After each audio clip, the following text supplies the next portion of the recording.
The man who has forced the loss to Israeli national elections continues to look like he holds all the keys to whether a new Israeli government will finally be formed.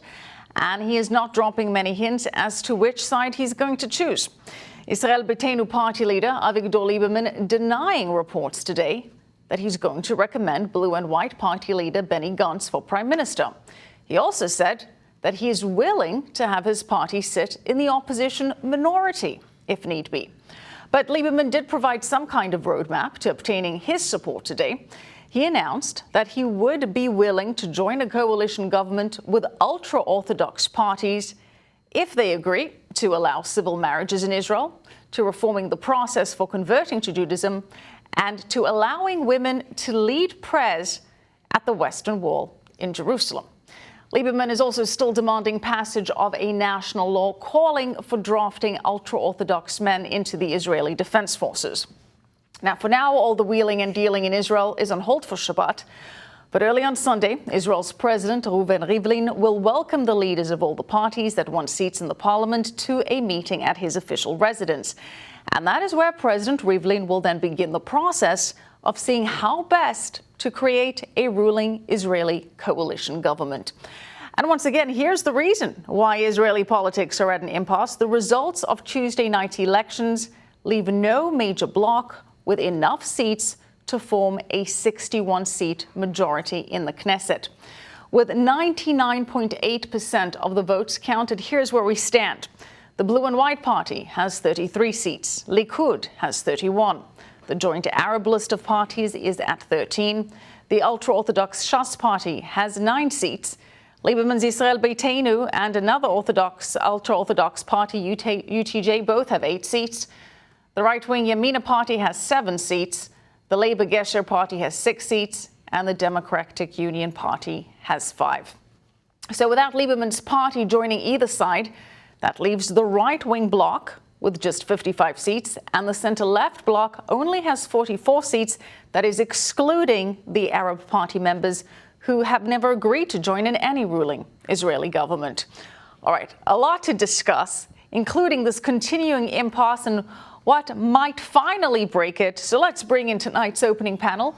With me here in studio, Middle East expert and Touro College distinguished professor Thane Rosenbaum and J.J. Goldberg, editor-at-large at The Forward. All right, gentlemen, good to have you with us. Michelle. JJ, let's start with you. I saw you shaking your head as I was reading Lieberman's lists of demands. Clearly nothing that the ultra-Orthodox would be willing to accept. So what does he want? I mean, what can he really get? What do you think his endgame is here? His first goal is to end the political career of Benjamin Netanyahu. They have been at each other's throats since 1997. He's had it with Netanyahu. He's very eager to have a more secularized government to slow the creeping, what they call Haredization, the growing imposition of religious law on a larger population. Part of that is demographic. The birth rate among the Orthodox is so great that their influence simply grows as their numbers grow. Is the bigger goal to stop Netanyahu or to stop the ultra-Orthodoxization, if you will, of Israel? What do you think his bigger goal is? I think you'd have to hypnotize him to find out, because I don't think he knows. Okay, well, Thane, if his goal is to kill off Netanyahu, figuratively speaking, let's keep in mind that Netanyahu has survived similar attempts in the past, time and time again. Are you ready to write him off, even if he doesn't get the first go at forming this government? I don't agree with JJ on this either. I mean, this is a man, Liberman, who wants to be prime minister one day. And, Netanyahu's still a young man, and they're both on the religion. I wouldn't say he's that young. But they're relatively young enough that they're both still nationalists. He was a Likudnik at one point. They're on the right.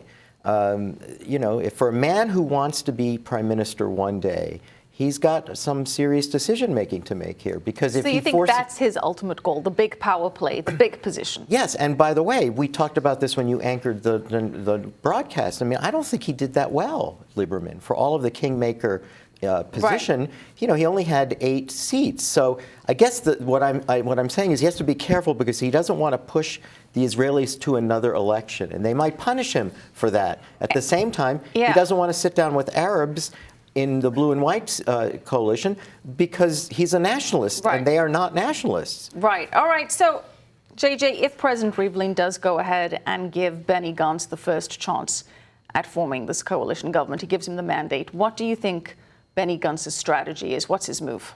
He's got 2 possibilities, one of which is impossible and the other of which is possible, although it's a stretch. The impossible is to make a coalition with the Likud because that would require Netanyahu to step down.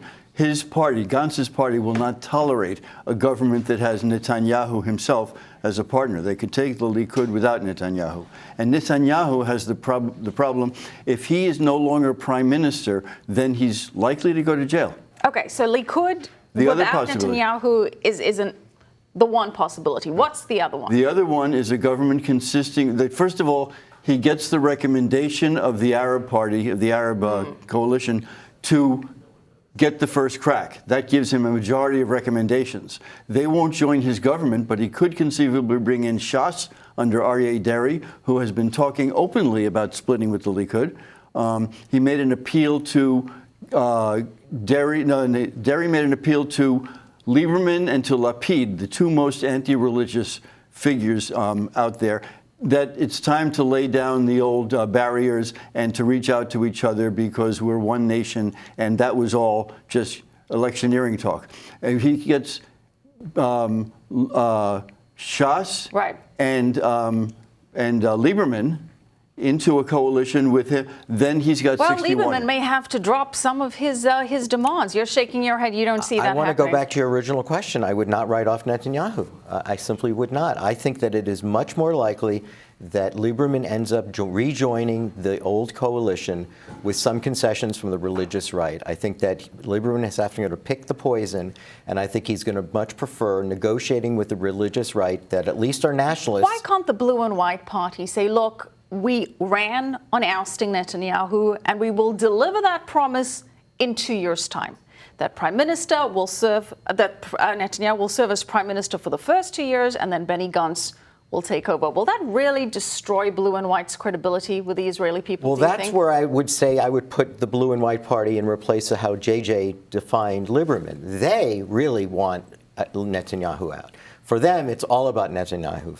Not so much Gantz, but party officials, party regulars feel very strongly that they will not sit with a prime minister who could very well be indicted. Liberman has never taken that position. His position is only about social cohesion with the religious right, and I think he can figure out a deal with them.